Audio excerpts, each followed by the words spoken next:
อ๋อค่ะย้อนมาแกงฮังเลพี่น้องใต้เฮาค่ะเนี่ยค่ะเนาะมือในตันค่ะจะมาเฮ็ดปันค่ะเนาะแกงฮังเลเนี่ยค่ะจะห้องอ่ำเหมือนกันค่ะเนาะ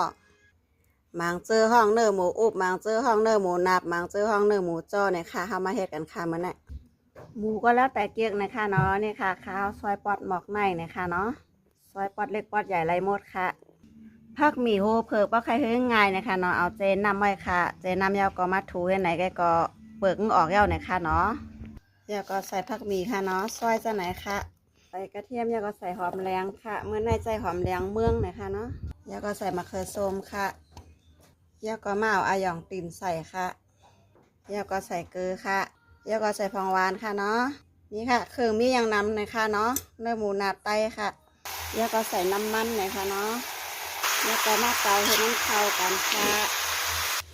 ใครกินเนื้อหมูอุบเนื้อหมูนาบเนื้อหมูจ้อหวานหวานเนี่ยก็จ้อทานนะคะเนาะใจเย็นๆนะคะเนาะใครกินภาคใต้หวานหวานก็ว่ามีเตาถ่านก็ต้มแก๊สนะคะเนาะจับโคหมูมันมันแตกตุบๆตาบๆก่อนนะคะเนาะจังใครมาใส่น้ำกันค่ะนี่ค่ะโคเนื้อแตกตุบๆตาบๆจังไหนแล้วก็มาเอาน้ำใส่กันค่ะเอาน้ำใส่อีอ่อนป้อนะคะเนาะกำป้อเลือดก็จะเอาน้ำแข็งใส่ค่ะน้ำเลือดแล้วก็เอาน้ำแข็งที่เราคัดซื้อมาใส่ค่ะใส่น้ำแข็งคือหมูมันลานง่ายนะคะเนาะมันก็สงสัยตอนนี้มาถามเบนั่งแสงจิ้นตั้งหลงตั้งหลายค่ะใส่น้ำแข็งเฮ็ดซังนะคะว่ะใส่น้ำแข็งคือหมูมันลานง่ายนะคะเนาะก้อมไปได้ล่องก่อนไปหูนะคะเนาะล่องก็เลยค่ะใส่น้ำแข็งกำมาต้อยเวลากันนะคะเนาะจะต้มลายโจโมหมูมันจะเปื่อยนะคะเยี่ยก็ห่มผ้าไว้ค่ะ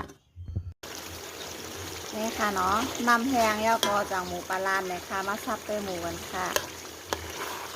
ลานเย้าเนี่ยค่ะเนาะเนี่ยค่ะอันในเติมน้ำแพงค่ะนะแค่น้ำเหลวกล้วยเนี่ยค่ะเนาะหมูมันก็ลานเนี่ยค่ะจูมุงเหลวกล้วยก็ลานเย้าเนี่ยค่ะเนาะแล้วแต่ยุ่มค่ะยุ่มก็เฮ็ดจ้อมอันยุ่มก็ต้องเฮ็ดจ้อมเนี่ยค่ะเนาะที่ซื้อน้ำแข็งมาใส่นี่ค่ะสุกแล้วก็มาใส่ถาดค่ะนี่ค่ะเนาะหน้าตาก็เป็นไงค่ะสุกแล้วค่ะกินแล้วค่ะเนาะ